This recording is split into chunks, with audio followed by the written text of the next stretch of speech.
नमस्कार, आप देख रहे हैं न्यूज वन इंडिया। मैं हूं राजेश कुमार। जोशीमठ संकट को लेकर मुख्यमंत्री के सचिव आर मीनाक्षी सुंदरम ने प्रेस कॉन्फ्रेंस की और इसमें जिला प्रशासन के अधिकारी भी मौजूद रहे। उन्होंने कहा कि केंद्र की कई एजेंसियां जोशीमठ में आई आपदा की जांच पड़ताल कर रही हैं और अंतरिम राहत के तौर पर 1.5 लाख रुपए दिए जाएंगे। जोशीमठ में दरार के बाद कई घरों को तोड़ा जाना है और इनमें कुछ होटल भी शामिल है। असुरक्षित भवनों में अभी सिर्फ 2 बहुमंजिला इमारतों को तोड़ने का कार्य ही की जाएगा और उन्होंने ये भी कहा कि प्रशासन सबकी बात सुन रहा है। पुनर्वास पैकेज तय करते वक्त इन बातों का खास ख्याल रखा जाएगा और ध्वस्तीकरण की कार्रवाई को लेकर लोगों से बात चल रही है।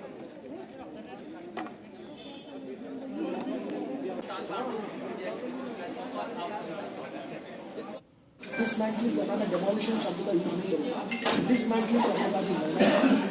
इस पर अभी स्टेक होल्डर्स के साथ बातचीत हुई है और उन्हें आश्वासन दिया है कि वो सहयोग करेंगे और उनके रिहेबिलिटेशन और रीसेटलमेंट पैकेज को लेकर के उनकी सारी बातें सुनी गई है और उनको आश्वासन दिया गया है कि सरकार जो है उनकी मंशा के अनुरूप रिहेबिलिटेशन और रीसेटलमेंट पैकेज को जल्दी तय करेंगे।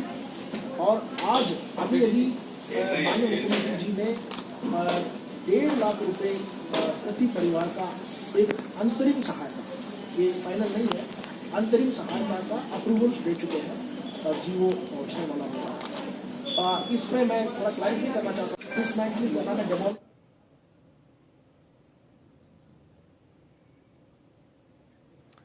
तो कम खतरा जो है बताया जा रहा है कम हुआ है। राहत के तौर पे 1.5 लाख रुपए दिए जाएंगे और आज कई बातों को लेकर जानकारियां दी गई। कई एजेंसियां जोशीमठ में जांच कर रही हैं।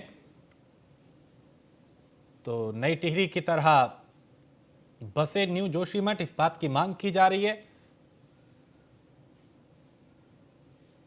तो जोशीमठ अपने अस्तित्व को लेकर चिंतित है और सरकार भी पूरी तरह से गंभीर है।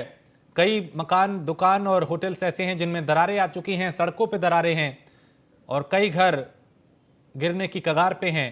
ऐसे में लोगों को सुरक्षित जगह पहुंचाया जा रहा है। सरकार पूरी तरह से गंभीर दिखाई दे रही है। मुख्यमंत्री खुद यहां 2 दिन पहले पहुंचे थे, उन्होंने निरीक्षण किया था, लोगों से बात की थी, उन्हें आश्वासन दिया था कि हम आपके साथ हैं। ऐसे में प्रशासन भी पूरी तरह से मुस्तैद दिखाई दे रहा है।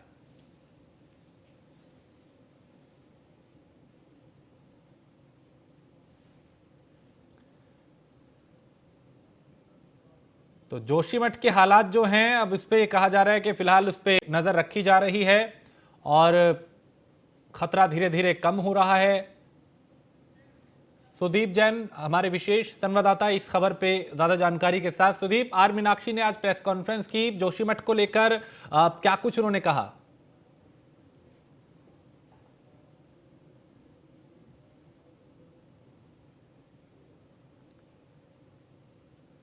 सुदीप, आप सुन पा रहे हैं मुझे? आपकी आवाज आ रही है? जी सुदीप, आज आर मीनाक्षी ने प्रेस कॉन्फ्रेंस की जोशीमठ के हालात को लेकर, क्या कुछ बताया गया उसमें? ये देखिए, जो सचिव मुख्यमंत्री हैं आर मीनाक्षी सुंदरम, ये सचिव नियोजन भी है, यानी प्लानिंग का डिपार्टमेंट भी इन्हीं के पास है और कैंप करने के मुख्यमंत्री ने आदेश दिए थे। इसी के क्रम में सचिव मीनाक्षी सुंदरम जोशीमठ के इलाके में कैंप कर रहे हैं। उनके साथ ही कमिश्नर गढ़वाल को भी कैंप करने के निर्देश हुए थे। सचिव मुख्यमंत्री ने कई महत्वपूर्ण विषयों पर जो जानकारी दी, उसमें सबसे बड़ी जानकारी यह है कि अभी तक एक चर्चा है कि राज्य सरकार जो 1.5 लाख रुपए की आर्थिक मदद करने जा रही है, ये अंतिम मदद है। ये अंतिम मदद नहीं, ये अंतरिम मदद है, फौरी मदद है। इसके बाद भी यदि किसी को कोई आवश्यकता होगी तो वो मदद की जाएगी। उन्होंने ये भी एक तस्वीर साफ की कि शुरुआती चरण में यही 2 होटल पहले ध्वस्त किए जा रहे हैं, जो जिनकी नींव कमजोर हो चुकी है और जो टेढ़े होकर एक दूसरे की ओर झुक रहे हैं, एक दूसरे की ओर बढ़ रहे हैं, क्योंकि शुरुआती दौर में ऐसा करना आवश्यक है। देखिए, कल का दिन, मंगलवार का दिन निर्धारित किया गया था कि भवनों के ध्वस्तीकरण का काम मंगलवार को होगा, पर लोगों के विरोध को देखते हुए, मुआवजे की मांग को देखते हुए ये कल संभव नहीं हो सका और एक होटल मालिक होटल में ही चले गए और बाहर से गेट बंद कर लिया था विरोध स्वरूप। आज भी इंतजार इसी बात का हो रहा है कि किसी प्रकार से ध्वस्तीकरण का काम शुरू हो, ताकि राज्य सरकार अपने एजेंडे पर, ताकि जर्जर और कमजोर हो चुके भवनों को तोड़कर लोगों को पुनर्वासित किया जाए। 80 से अधिक परिवारों को पुनर्वासित किया जा चुका है और 780 से अधिक संख्या पार हो चुकी है ऐसे भवनों की जो डेंजर जोन में आते हैं। इस पूरे क्षेत्र को डेंजर जोन माना गया है। जबकि ऊर्जा विभाग अपने उपकरणों को, और मुख्य सचिव ने यह भी निर्देश दिए हैं कि जो टेलीकॉम नेटवर्क है जिसमें टेलीकॉम के टावर आते हैं उनको भी सुरक्षित कर लिया जाए, वरना नेटवर्क की दिक्कत होगी तो कनेक्टिविटी खत्म हो सकती है। तो सचिव मीनाक्षी सुंदरम ने विस्तार से इन सभी विषयों पर जानकारी दी है। ठीक है, आप मेरे साथ सुदीप बने रहिए, कुछ और खबरों पे भी आपसे जानकारी लेंगे। तो यहाँ पे ये कहा गया कि जो प्रशासन है, शासन है, वो पूरी तरह से जोशीमठ को लेकर गंभीर है। अगली खबर, जहां मुख्यमंत्री धामी ने बड़ी घोषणा की है और सीएम धामी मुख्यमंत्री राहत कोष में अपना 1 महीने का वेतन देंगे। राज्य सरकार जोशीमठ के प्रभावित लोगों के साथ है, सीएम ने यह भी कहा, और पीड़ितों को राहत पहुंचाने के लिए हर संभव कदम उठाए जा रहे हैं। मुख्यमंत्री पुष्कर सिंह धामी ने यहां का निरीक्षण भी किया था, जमीनी हकीकत को भी जाना था, हवाई सर्वेक्षण भी किया था, लोगों से बात भी की थी, उनको आश्वासन भी दिया था कि सरकार आपके साथ है, हम आपके साथ हैं और हर संभव मदद की जाएगी। तो एक तरफ राहत राशि भी दी जा रही है, दूसरी तरफ लोगों के रहने का बंदोबस्त भी किया जा रहा है, और 1 महीने का जो वेतन है वो भी मुख्यमंत्री इस मुश्किल वक्त में लोगों की जरूरतों को पूरा करने के लिए, उनकी सहायता करने के लिए देंगे। और राज्य सरकार जोशीमठ प्रभावित लोगों के साथ है, सीएम ने यह भी कहा। तो पीड़ितों को राहत पहुंचाने के लिए हर संभव कदम उठाया जा रहा है। सुदीप, मुख्यमंत्री ने यहां पे चूंकि 2 दिन पहले निरीक्षण भी किया था, लोगों के बीच वो खुद पहुंचे थे, अब अपने 1 महीने का वेतन भी वो दान कर रहे हैं। जी बिल्कुल, 1 महीने का वेतन कल मुख्यमंत्री ने देने का निर्णय लिया है। मुख्यमंत्री की ये पहल अन्य लोगों के लिए भी नजीर बनेगी। आपको बताते चले, सचिवालय के जो कर्मचारी अधिकारी हैं उन्होंने भी अपना 1 दिन का वेतन देने का निर्णय लिया है, और अब ये धीरे धीरे शुरुआत हो रही है। क्योंकि देखिए, जोशीमठ के रीडेवलपमेंट के लिए, लोगों की आर्थिक मदद के लिए एक बड़े धनराशि की जरूरत है, और राज्य सरकार भी जो भारत सरकार से अपना राहत पैकेज मांगेगी उसको ड्राफ्ट कर रही है, उसको तैयार कर रही है। हमारी जानकारी यह है कि ये राहत पैकेज 1000 करोड़ रुपए का हो सकता है, ये हमारे सूत्र बता रहे हैं। आज शाम को 4:15 बजे जो सचिव आपदा हैं डॉक्टर रंजीत सिन्हा, ये मीडिया सेंटर सचिवालय में प्रेस कॉन्फ्रेंस करेंगे, और राज्य सरकार की 13 तारीख को यानी शुक्रवार के दिन जोशीमठ आपदा को लेकर ही कैबिनेट भी कॉल की गई है, जो सुबह 12 बजे शुरू होगी। माना जा रहा है शुक्रवार को राज्य सरकार और भी कुछ बड़े फैसले ले सकती है। तो और कई केंद्रीय एजेंसियां भी जोशीमठ व आसपास के इलाकों का सर्वे कर रही हैं। केंद्र सरकार की भी इस पूरे प्रकरण पर पैनी निगाह बनी हुई है। ठीक है सुदीप, आप बने रहिए हमारे साथ, कुछ और खबरों पे जानकारी लेंगे। फिलहाल शुक्रिया।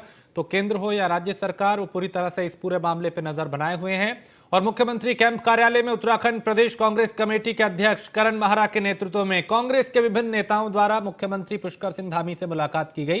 उन्होंने मुख्यमंत्री को जोशीमठ में हुए भूधसाव से उत्पन्न हालात के बाद राहत और बचाव कार्यों से संबंधित ज्ञापन भी सौंपा है।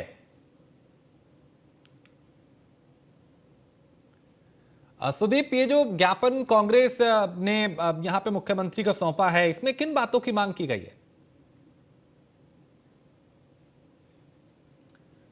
तो सुदीप तक मेरी आवाज नहीं पहुंच पा रही, फिर कोशिश करेंगे उनसे संपर्क हो और वो विस्तार से बता पाए कि कांग्रेस शिष्टमंडल ने जो मुख्यमंत्री से मुलाकात की है उसमें क्या कुछ मांग रखी गई। चूंकि एक ज्ञापन भी मुख्यमंत्री को सौंपा गया और खासकर जोशीमठ को लेकर कई सुझाव यहां पे और कई मांगे सरकार से की जा रही है। इससे पहले हरीश रावत भी सरकार को कई तरह की सलाह दे चुके हैं, कई सवाल भी उठा चुके हैं, और आज करण माहरा के नेतृत्व में कांग्रेस के एक प्रतिनिधिमंडल ने मुख्यमंत्री पुष्कर सिंह धामी से मुलाकात की और उनको एक ज्ञापन भी सौंपा है।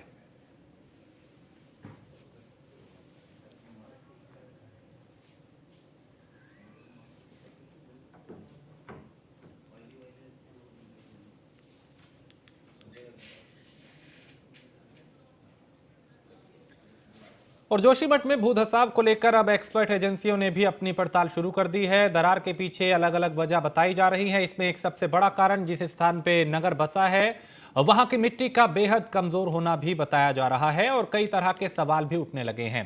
वाडिया इंस्टीट्यूट, जो कि हिमालय राज्यों में कई रिसर्च करता है, उसकी 3 टीमों ने जोशीमठ में पड़ताल शुरू कर दी है। और यहाँ पे अगर बात करें, निदेशक डॉक्टर कालाचंद साई ने न्यूज़ 1 इंडिया से बात की। उन्होंने क्या कुछ कहा, उन्हें सुनते हैं। जोशीमठ में हो रहे भूदसाव पर कई एक्सपर्ट एजेंसियां काम कर रही हैं। इन सब में एक महत्वपूर्ण एजेंसी वाडिया भी है। वाडिया की 3 अलग अलग टीमें जोशीमठ में हुए भूदशाओं के अलग अलग वजहों को जानने में जुटी हुई हैं और वो एक अपनी एक्सपर्ट रिपोर्ट तैयार करेंगी। हमारे साथ वाडिया इंस्टीट्यूट के निदेशक डॉक्टर कालाचांद साईं जी हैं। डॉक्टर साहब, जो जोशीमठ में आपकी एक्सपर्ट टीमें गई हैं वो किस प्रकार से इसके कारणों को जानने की कोशिश कर रही हैं, और अभी तक शुरुआती चरण में हालांकि रिपोर्ट नहीं आई, आपको क्या वजह लगती है ये भूदशाव जो इस प्रकार से इतने विकराल रूप को ले रहा है, बहुत बड़े क्रैक्स आ रहे हैं और गिरने का भय है? देखिए, अभी जो संकट पैदा हुआ है ये तो हम लोग का स्टडी आज ये भी चल रहा है, इसका पहले भी स्टडी होकर के रिपोर्ट भी छपा गया है। का बहुत पहले का भी रिपोर्ट है, इवन 1976 का मिश्र कमेटी रिपोर्ट से भी बहुत तरह चीज़ कहा गया था जोशीमठ का बारे में। तो पहले अगर हम लोग थोड़ा सा पीछे चलते हैं तो देखते हैं इस रिपोर्ट में ये कहा गया था 1986 में ये जो रिपोर्ट था एटकिंस का हिमालयन गेजेटियर में, उसमें भी ये कहा गया था जो सिटी डेवलप हो रहा है, एक्सपैंड हो रहा है, वो पर्टिकुलरली एक लूज मटेरियल जिसको हम लोग मोरेन कहते हैं डिब्री करता है, वो एक earthquake triggered landslide as well as glacier retreat होने के वजह से जो लूज मटेरियल को छोड़ के गया था उसी के ऊपर विस्तार हो रहा था। लेकिन उस टाइम में इतना डेवलपमेंटल एक्टिविटीज़ नहीं था, बट वो रिपोर्ट में शुरू से ही क्वेश्चन दिया गया था सिंस इसका फाउंडेशन एंड इसके जो बेसमेंट जिसके ऊपर पूरा सिटी एक्सपैंड हो रहा है उतना स्ट्रांग नहीं है, वहाँ पर लिमिटेड एक्सपेंशन और हेवी लोड कंस्ट्रक्शंस नहीं होना चाहिए, जिसके वजह से इस सिटी का बाद में कुछ आपदा फेस हो सकता है। अभी हम लोगों को अगर पता चले उस रीजन में जनवरी एंड में और फरवरी में कभी किसी वक्त कितना मिलीमीटर बारिश होने का संभावना है, वो जो क्रैक डेवलप हुआ है वो क्रैक के अंदर जब पानी घुस जाता है, पानी भी अभी दूसरा डिफरेंट सोर्स से आ रहा है, तो उस प्लेन ऑफ वीकनेस डेवलप करता है and slope down the slope of Joshimath जितना सारी हाउसेस, रेस्टोरेंट्स और टूरिस्ट लॉज कंस्ट्रक्शन हुआ है उसका फाउंडेशन स्ट्रॉन्ग अच्छा नहीं है, तो उसमें थोड़ा सा लैंडस्लाइड होने का संभावना है। एंड इसलिए हम लोग स्टडी ये कर रहे हैं। स्थानीय लोगों का ये भी कहना है जो अगल बगल जो जोशीमठ के निकट जो जल विद्युत परियोजनाएं हैं, चाहे धौली गंगा हो या विष्णु घाट के निकट का जो इलाका हो, उससे भी ये क्षेत्र डिस्टर्ब हो रहा है। इस बात में साइंटिफिकली हम समझना चाहेंगे, इस बात में कितना दम है या इसकी संभावना हो सकती है? देखिए, हम लोग जब बातें कर रहे हैं Joshimath is lying into vulnerable zone, vulnerable to landslides because of the slope, asperity, curvature, उसका rock strength as well as structures and नज़दीक से हमारा बहुत बड़ा एक जियोलॉजिकल फॉल्ट भी है, तो ये जियोलॉजिकल पॉइंट ऑफ व्यू ये वल्नरेबल टू लैंडस्लाइड्स है।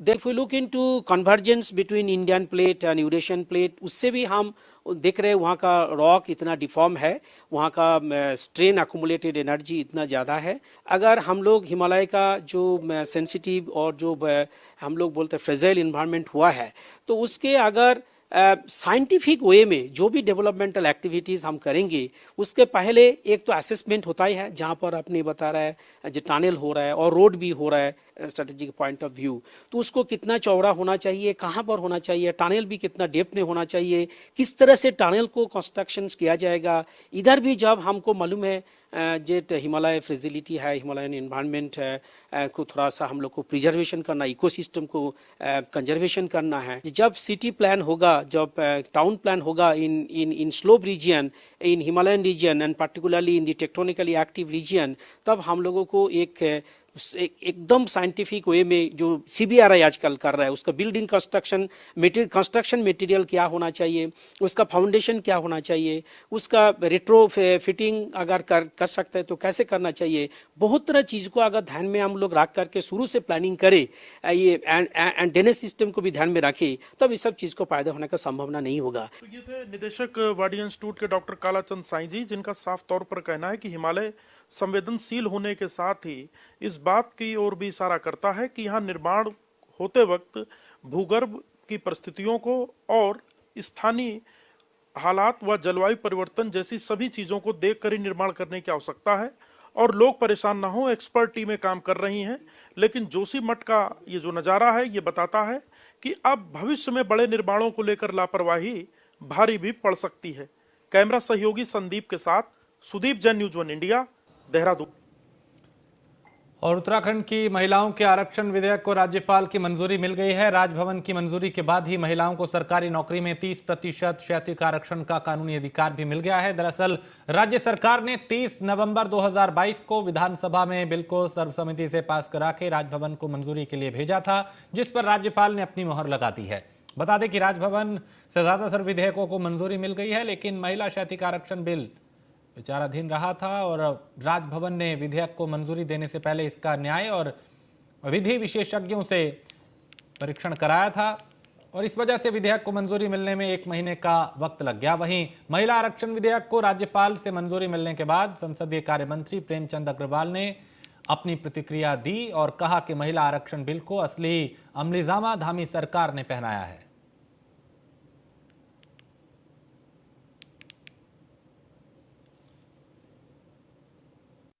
महिला आरक्षण को लेकर और धर्मांतरण को लेकर हमारी विधानसभा से ये विधेयक पारित हो गया था और सरकार की बहुत स्पष्ट मंशा थी कि जिस प्रकार से हमारे यहाँ महिलाओं का उत्तराखंड आंदोलन की यदि मैं बात करूं तो महिलाओं का बहुत बड़ा योगदान इस आंदोलन में रहा है। और मैं तो पिछली बार भी कहा था, मैं फिर कहना चाह रहा हूं कि ये बात तो ठीक है कि मैंने तो चूँकि सदन में भी बोला था कि ये तो कह सकते हैं कि महिला आरक्षण पहले मिल गया था नित्यानंद स्वामी जी की सरकार में और उसके बाद भी, लेकिन उसको वैधानिक अमलीजामा नहीं पहनाया गया था। और इस खबर पे ज्यादा जानकारी के साथ सुदीप जैन हमारे विशेष संवाददाता। सुदीप, यहाँ पे महिलाओं को बड़ी राहत दी गई है क्योंकि जो क्षैतिज आरक्षण था उससे अब मंजूरी मिल चुकी है। जी बिल्कुल, देखिए राज्य सरकार ने जो विधानसभा सत्र से अपना बिल पास किया था वो बिल कानून की शक्ल ले चुका है और राज्य में महिलाओं को 30% नौकरी में आरक्षण मिलेगा लोक सेवा आयोग की परीक्षाओं में। और राज्य सरकार ने जो वायदा किया था महिलाओं से, मुख्यमंत्री पुष्कर सिंह धामी ने, राज्य सरकार ने इसे पूरा किया है। अभी तक ये व्यवस्था एक आदेश से चलती थी, अब इसके लिए कानून बन गया है, तो जिसको भविष्य में हाईकोर्ट के सुप्रीम कोर्ट में चैलेंज नहीं किया जा सकता, क्योंकि राज्य सरकारों को अपने राज्य अंतर्गत सेवाओं में ये प्रावधान है कि वो अपने हिसाब से व्यवस्था कर सकते हैं, कानून ला सकते हैं। तो राज्य की पुष्कर सिंह धामी सरकार ने महिलाओं के हित में एक बड़ा फैसला लिया था जो कानून बन चुका है। बहुत शुक्रिया सुदीप इस तमाम जानकारी के लिए। तो राज्यपाल ने विधेयक को मंजूरी दी है और अब 30% क्षैतिज आरक्षण का जो लाभ है वो महिलाओं को मिलेगा। पूर्व मुख्यमंत्री हरीश रावत देहरादून के गांधी पार्क में महात्मा गांधी की प्रतिमा के सामने मौन व्रत पे बैठे और बता दें कि जोशीमठ में तोड़े जा रहे भवनों का 1 टाइम सेटलमेंट की मांग को लेकर उन्होंने मौन रखा और बताया जा रहा है कि हरीश रावत ने आज सुबह 11:30 से 12:30 बजे तक उपवास किया और इस दौरान पूर्व प्रदेश अध्यक्ष, विधायक, प्रवक्ता समेत कई नेता कांग्रेस के मौजूद रहे। वहीं हरीश रावत ने कहा कि बिना मुआवजा दिए और बिना कोई वैकल्पिक व्यवस्था किए राज्य सरकार ने जोशीमठ में भवन तोड़ने की प्रक्रिया को शुरू किया, जो सरकार का गलत फैसला है। साथ ही उन्होंने उत्तराखंड सरकार से जोशीमठ में आई आपदा को राष्ट्रीय आपदा घोषित करने की मांग की है।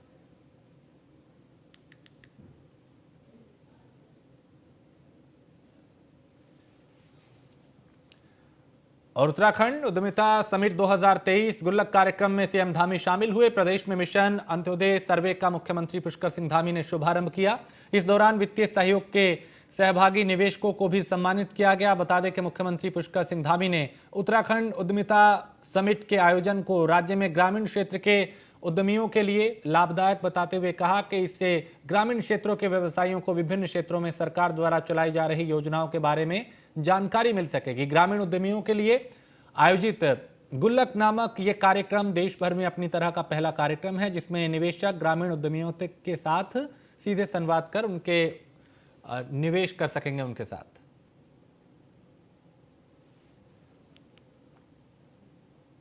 उत्तराखंड राज्य में मातृशक्ति का बहुत बड़ा योगदान है। हमारी माताएं बहनें बहुत संघर्ष करती हैं, बहुत परिश्रमी हैं, बहुत लगन से कार्य करती हैं। पिछले दिनों जब उच्च न्यायालय ने उस पर महिला आरक्षण पर रोक लगाई थी, हम माननीय उच्चतम न्यायालय में गए। उच्चतम न्यायालय ने उसको स्टे किया, लेकिन हमने तय किया कि हम इस पर विधेयक लाएंगे और हम विधेयक लेकर आए। आज राजभवन से भी उस पर अपनी मंजूरी राजभवन ने दे दी है तो निश्चित रूप से अब उस पर पूरी तरह से हमारी सरकार के द्वारा जो निर्णय लिया गया था वो एक विधेयक बन गया है। मैं इसके लिए उत्तराखंड की सभी मातृशक्ति सबको, माताओं बहनों को शुभकामनाएं देता हूँ, बधाई देता हूँ। और मसूरी में भारतीय तिब्बत सीमा पुलिस की भव्य पासिंग आउट परेड आयोजित की गई, जिसमें 45 अधिकारी भारतीय तिब्बत सीमा पुलिस बल की मुख्य धारा में शामिल हुए और भारतीय तिब्बत सीमा पुलिस के director general IPS Anish Dayal Singh passing out parade के मुख्य अतिथि के रूप में शामिल हुए। अधिकारियों को कठोर और लंबे प्रशिक्षण के दौरान युद्ध कौशल, शस्त्र चालन, शारीरिक प्रशिक्षण और कई दूसरे जो गुर है वो सिखाए जाते हैं और सभी विषयों का गहन यहाँ पे प्रशिक्षण दिया गया। आत्मविश्वास से भरे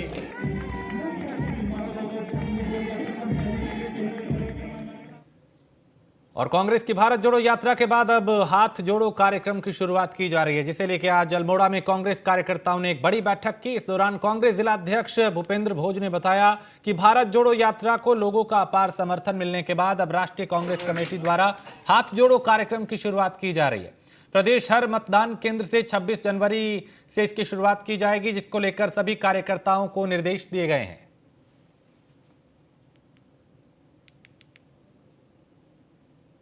जैसा कि आप सभी को पता है कि भारत जोड़ो यात्रा जो है अपने समापन दौर पे चल रही है।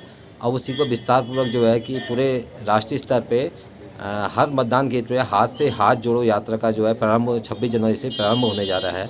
उसी क्रम को लेकर आज प्रभारी जी के दिशा निर्देश पे अल्मोड़ा में आज बैठक आयोजित होने जा रही है, जिसमें हम हर मतदान केंद्र पे और जो ब्लॉक स्तर पे है, न्याय पंचायत स्तर पे है, वहाँ पर प्रभारी नियुक्त करने का कार्य आज जिला कांग्रेस कमेटी के द्वारा किया जा रहा है। इसी क्रम को लेकर आज ये बैठक आयोजित की गई है। और युवाओं को स्वरोजगार की दिशा में प्रेरित करने के मकसद से भारतीय प्रबंधन संस्थान और उद्योग निदेशालय के सहयोग से महाविद्यालय नरेंद्रनगर के वाणिज्य प्रबंधन विभाग के तत्वाधान में कॉलेज के कम्युनिटी हॉल में 2 दिवसीय स्टार्टअप बूट कैंप का यहाँ पे आयोजन किया गया। और बता दें कि बूट कैंप में भारतीय प्रबंधन संस्थान, IIM काशीपुर के कुणार गांगुली, जिला उद्योग के महाप्रबंधक महेश प्रकाश और कई दिग्गज यहाँ पे मौजूद रहे।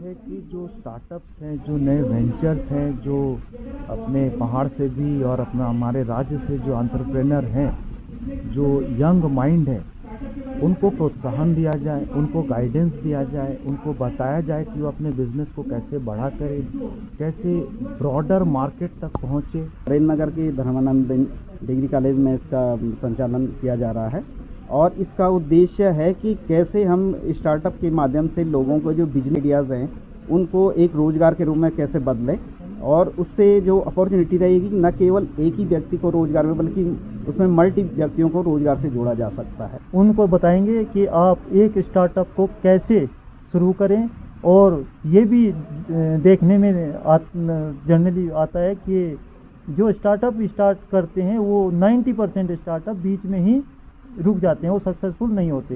हमें यहाँ पे ये शिक्षा प्राप्त हो रही है कि हम कैसे बिजनेस को क्रिएट कर सकते हैं और बिजनेस से हमारे जैसे कि आप लोग जानते हैं कि क्या क्या फ़ायदे हो सकते हैं। और रुड़की के गंगनहर कोतवाली क्षेत्र के एक होटल में आर्मी के 2 सैनिक आपस में भिड़ गए। बताया जा रहा है कि बीएसएफ के सेवानिवृत्त कैप्टन की पत्नी सेना के दूसरे जवान के साथ होटल के बंद कमरे में मौजूद थी और इसी दौरान महिला के पति को सूचना मिली और वो कुछ साथियों के साथ यहाँ पहुंचे और विवाद गरमाने लगा। उन्होंने सैनिक के साथ होटल के बंद कमरे में यहाँ पे अपनी पत्नी को पकड़ा, जिसके बाद दोनों पक्षों के बीच हंगामा होने लगा।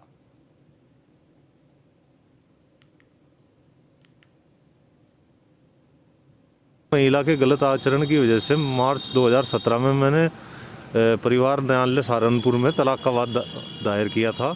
उसके बाद से उक्त महिला ने मेरे खिलाफ झूठे मुकदमे लिखा दिए कि जी मेरे ये तलाक के और घरेलू हिंसा वगैरह के, और हर जगह मुझे बदनाम करती है कि भाई मैं जो है रखना नहीं चाहता हूँ, दूसरी शादी करना चाहता हूँ, जबकि ये सब गलत आरोप थे। इसके कई गलत संबंध हैं लोगों के साथ में। और कल मेरी सहारनपुर में जो है तारीख थी तलाक के केस की, जिसमें ये आई हुई थी और वहीं से मुझे शक हुआ कि कोई व्यक्ति इसके साथ है। मैंने इनका पीछा किया तो ये दोनों यहाँ रुड़की में आके होटल जो है आकाश गेस्ट हाउस नाम का, इसमें कमरा नंबर 105 में ठहरे हुए हैं और इन दोनों की मुझे कुछ पुख्ता वीडियो भी मिली हैं जो व्यक्ति इसके साथ ठहरा हुआ है। अल्मोड़ा पुलिस ने 55 लाख की धोखाधड़ी करने वाले 25,000 के इनामी को गिरफ्तार किया है और गाजियाबाद से गिरफ्तारी हुई है, जिसका नाम राजेश बताया जा रहा है और सोमेश्वर में कैमुना क्रेडिट कोऑपरेटिव सोसाइटी लिमिटेड की शाखा खोल के 55 लाख से अधिक की धोखाधड़ी करने का इस पर आरोप है, जिसे पुलिस ने गाजियाबाद से गिरफ्तार किया है। 2020 में सोमेश्वर थाने में एक मुकदमा दर्ज कराया गया था और जिसमें कैमुना क्रेडिट सोसाइटी एक सोसाइटी थी जिसके द्वारा लोगों से पैसा इकट्ठा किया गया था, करीब 90 लाख रुपए इकट्ठा किया गया था और बाद में उन लोगों ने कुछ पैसे तो दिए लेकिन बाकी पैसे देने से इनकार कर दिया था, जिस पे मुकदमा दर्ज हुआ था। इसमें 5 लोग नामजद मुलजिम थे, 4 लोगों की गिरफ्तारी हो रखी थी, एक व्यक्ति गिरफ्तार होने से बाकी था जो कि राजेश कुमार था और ये पुलिस को चकमा देकर के फरार हो गया था और इसके लिए गिरफ्तारी करने का लगातार प्रयास किए गए थे। पुलिस खाते नहीं चल रहा था तो इस पर 25,000 रुपये का इनाम घोषित किया गया, जिसपे कि हमारी अल्मोड़ा पुलिस की टीम, एसओजी की टीम ने मिल करके इसको